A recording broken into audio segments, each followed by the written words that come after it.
the network for the AV industry. What are you listening to? This is AV. This is AVNation. This is AVNation. This is an AVNation special, Supply Chain with QSC. It's Tim Albright with AVNation with an AVNation special, taking a look at supply chain and some of the issues. With us today is our friends over at QSC. First and foremost, a very nice woman that I've gotten to know over the last couple of years, Anna Chontas, the EVP and Chief of Staff and Chief Market Officer for QSC. Welcome, ma'am. Thank you very much for having us here, Tim. Absolutely. And a young man that I've known for a very, very long time. We both didn't have gray hair when I first met Frank West. Frank is the VP System Sales for Americas for QSC. Welcome, sir. Great to see you, Tim. Good to see you, man. We're going to talk about supply chains here in a second, but before we do that, Anna, we'll start with you on this. When you take a look at QSC, from your position as kind of, the Chief of Staff is one of your titles there. How would you say QSC is doing? What would you say the state of QSC is right now? So, Tim, that's a great question. We are doing really, really great. So, obviously, the last 18 months have been very, very difficult just for any company. But we not only weathered the storm, but we thrived throughout the pandemic. We actually invested in many, many new areas of our business. And we grew in many areas of our business, like in the systems integration business in the US. We grew throughout the pandemic. And a lot of new exciting things has come out from QSC. And we expect to bring out a lot of new technologies and announcements also in the next 12 months. So I think overall we are doing really great. We have probably very similar challenges than any other company. But overall, from a strategic positioning, we are really, really great. And Frank, what would you attribute that strength to and that weathering part to? I think initially we came into the pandemic with really, really good momentum with, our heavy focus on QSYS and really taking a fairly broad market approach where, QSYS's flexibility gives us the ability to bring it into a lot of different verticals and a lot of different solutions. And then as COVID really changed a lot of things, we saw some projects get suspended or, put on hold. And we saw other verticals heat up really quickly. Higher education is a great example where, colleges were presented with a unique challenge where they had to figure out how to go back to school without having kids on campus, without having kids in classrooms. And the government certainly helped that with CARES Act dollars. And because of our technologies and because of our really, really bright sales team that was able to pivot quickly and go after those opportunities was a real catalyst for growth for us. And as Frank was explaining, that last year certainly a number of different verticals had some very, very good years, especially with CARES Act and some other government assistance. As we've come through 2020 and now we're towards the second half of 21, one of the issues that COVID seems to have caused, and I say seems to, there's different economists will tell you different things, but that is supply chain, right? You've got issues with lumber, you've got issues with chipsets for cars, you've got issues with tablets for stinking pools, and the chlorine. When you guys look at this, the supply chain issues and what you guys have had to deal with in communicating that, what do you see this as coming to fruition inside the AV industry? Certainly, and we mentioned the chips with the cars, that there is some of that, but there are other challenges as well when it comes to supply chain. Yeah, and I think it's again a great question. I was going to say you have to just open up a newspaper to read about it, but you don't even need to open it up. It was actually Wall Street Journal cover story a few weeks ago, how much logistics prices increased and how many challenges supply chain has today. I think turning at the end of 2020 and turning into 2021, across the board, we have seen a rebound of business. And I think it's many supply chains were unable to pivot and respond to the increased demand. In many cases, we are seeing levels above pre-COVID levels. for many products in terms of demand. And I think also the last couple of months showed us and exposed how complex it is to actually build products and bring them to market, starting with component availability and prices, continued with manufacturing capacity and making sure that you have the right capacity and mix. And then that coupled with logistics challenges, everything from container availability to all the different things that go into like port and port availability. I think it showed how difficult it is. I think it's actually creating an effect on the AV industry where it's a lot harder today to deliver an entire project because the uncertainty is much higher in terms of when products will be shipped. And so when the concept of actually delivering a complete project is changing quite a bit in terms of ship complete and what any manufacturer can deliver. And when you add it up at an aggregate level, it is much harder to have all the different components of your project delivered. So that's what we are seeing and hearing from the market today.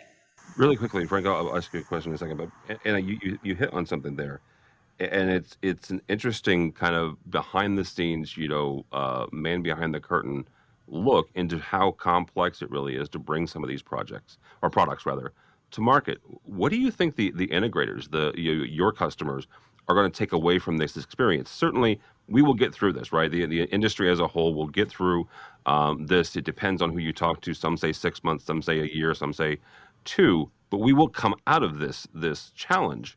What do you think the integrators will take away, and maybe even their clients will take away from this experience, understanding how complex or realizing how complex it is to bring a product to market? So I think there are a few things. One is a higher level of uncertainty when it comes to pricing and product availability. But I think more importantly, I hope what really gets into the market is the importance of planning and longer term planning and collaboration between manufacturers, integrators, and customers on their demands. That's really what we are asking everybody, all of our partners, to keep us more in the loop of your future needs so we can actually prepare better. I think that will be the most important, is that increased visibility. When your lead times on components go from 9 weeks to 26 to 52 weeks, that visibility is essential to deliver products to the market. Yeah, absolutely. Frank, what can manufacturers, what can suppliers and everybody do to kind of help the integrators as well as their clients prepare for this, and what can consultants do when you look at some of these challenges?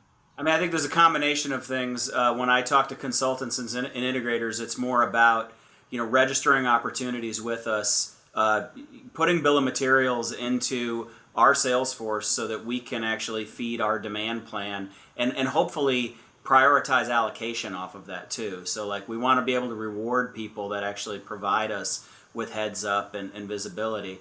And then from our perspective, it's really a matter of taking a look at what the real demands of the project are and trying to figure out new ways to present a solution. So for us, it's been a combination of, we have a large catalog of different types of cores. We have a large catalog of different endpoints. So there's usually different batches of equipment that could accomplish the same solution. So we are having to be a lot more flexible and agile in how we design systems on the fly with people who might not be able to give us that long lead time from a planning perspective. One of the ways, or a key way we help our partners, is to create transparency on and a realistic estimate and understanding of what we can deliver to the market.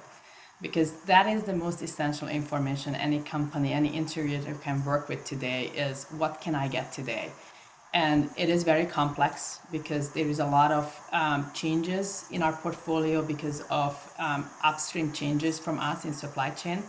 But I think that's one of the most important philosophies any manufacturer can have today, is have that transparency and very transparent communication, even when it is hard, come to the market to help partners plan their business and plan their operations.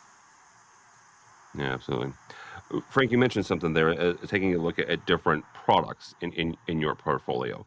Walk me through that, because one of the things that some engineers, we get into a comfortableness with a certain product, right? And as you're designing a system, and I've always used this, I've always used X, Y, or Z. This seems like that, or this feels like that type of room, that type of system, whatever. Walk me through, if we find out that something is, back ordered or not quite available, or is longer than I need or longer than I want necessarily. Walk me through that process with you, or your counterparts, and how you guys help those engineers kind of realize and maybe reimagine some of those systems. One of the biggest things that QSC has done in the last couple of years that I think probably isn't really appreciated quite as much, but we acquired a company called Aterotech a couple of years ago. And Aterotech is kind of the industry standard for network-based endpoints, which provides a tremendous amount of scalability. So while bringing Aterotech into the QSC business, we've actually driven their product sales through the roof. And we've continued to develop new products in the Aterotech family. And so a good example that we see all the time today is that somebody might want to buy, a certain flavor of core that has a certain I/O on it, and we might not have that one available for a few weeks, but we might have the Core Nano in some pairing of a Aterotech product that when you put those two things together, they can satisfy the needs of the project, and in some cases do it more economically. So the Core Nano for us is our most low-cost core that we've ever brought to market, and it helps us break into price point projects that we've never been able to touch in the past.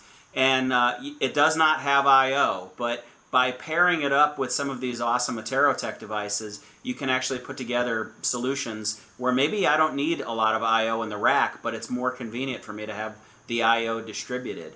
And this is a big part of our strategy going forward, Tim. You're going to see a lot more endpoint devices from QSC to help bring this network vision to life.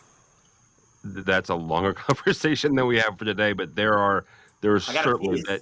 Yeah, I mean, because here's the thing, not having I/O locally is one of those things that the industry as a whole is moving towards, right? Where these endpoints, and we can use the fancy terms of computing on the edge, and endpoints on the edge type thing, where the IT industry is already kind of there, right?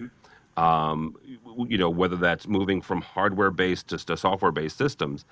Actually, that brings us to another kind of point that you guys have, over the course of the pandemic, had a lot of certifications when it comes to these soft codecs.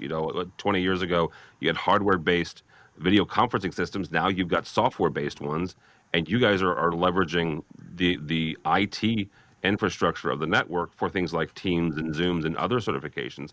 Talk for a second, Frank, about what you guys have done to kind of update the QSys platform with some of these certifications. So one of the things that QSC did leading into the pandemic, we realized that we were playing a little bit behind from the strategic alliance perspective, and we brought in a guy by the name of Jason Moss to really drive that for us. And Jason brings kind of more mainstream IT alliance style conversations to the party. And then one of Jason's staff members is everybody's friend Corey Schaefer, who's obviously an industry legend and an amazing relationship builder.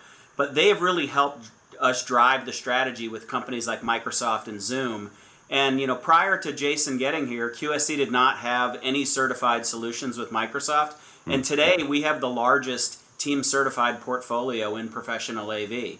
And this includes processors, amplifiers, a family of loudspeakers, video endpoints, cameras, plus the ability to integrate network microphones and control them in Microsoft Teams certified solutions. And so we've got this ability to really bring QSys into these what we call high value spaces, the biggest, most complicated, most important rooms in corporate America today. And that's really been our strategy, is to try to aim for that level of project. All right, very cool. And as we wrap up here, I want you to take a second here and you talk to the integrators, right? Talk to your clients, talk to the tech managers as well. As we're recording this, the end of August, we here at AVNation are looking towards Infocom, and some of that, but also towards the end of the year. there are some folks that are kind of nervous, not because the business isn't there, but because of some of these supply chains issues. Talk to them for a second and tell them, what they should do now, and kind of, not assure them, but talk to them for a second about, what you're looking forward to in the rest of 21, but also into 22. I will say 2021 will be very difficult. The second part of 2021 will be difficult for the industry, for the world, from a supply chain perspective. I will give the advice to please buy your Christmas presents early, because the situation will not be easy for Christmas presents coming from all over the world. So that's just one word of advice here. But from an overall AV perspective, we see the supply chain disruption as a short to medium term disruption.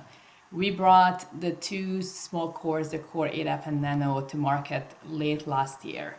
We have seen tremendous demand. We knew there was a market there. The demand just outpaced all of our projections, and we haven't been able to keep up with it. So we're still have a lot of products that we actually already designed, but we're just waiting for the supply situation to resolve. So next year will be a flurry of new products, a lot of new exciting technologies from QSC to come to market.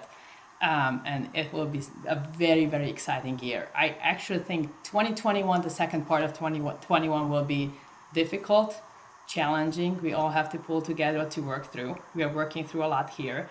2022 will start off very difficult, but I'm very confident that over the course of next calendar year, we'll be able to really turn to a true growth for the industry, with a lot of new products and a lot less supply chain challenges that we have today. And from a QSC perspective, we are super excited about the future.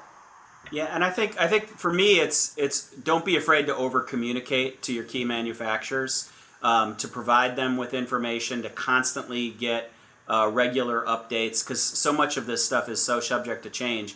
And also really do your best to set your end users' expectations so that they're not caught flat-footed by this. Some of the stories that we've heard in other industries where, it was shocking if you were the guy that was building a house and all of a sudden the price of lumber increased 4x, right? But after you'd heard that story for 60, 90 days, people just shrugged their shoulders at it. But I think it's really about setting expectations at the end user level, to make them aware of the problems that are, in other industries are, also in the AV industry. And hopefully get your manufacturers involved in that conversation as well. I mean, I think that having, somebody like myself or one of the people on my team be able to explain these issues to people, I think hopefully gets us, a much more, happy end user at the end of the day. Yeah, absolutely. Well, thank you both so much for your time. Anna Johnson from QSC. How do people connect with you or QSC?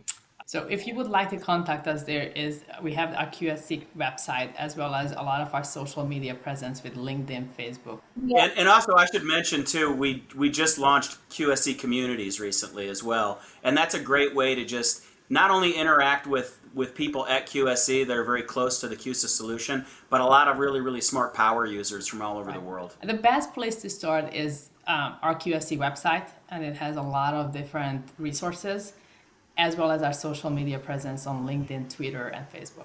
Thank you both so much. For us, for AVNation, go by our website, avnation.tv. That's avnation.tv. You'll find programs like this, as well as a host of others. I mentioned Infocom. We're going to go to Infocom the 27th through the 29th. You can find out more information on the website there. And also check out our 2 weekly programs.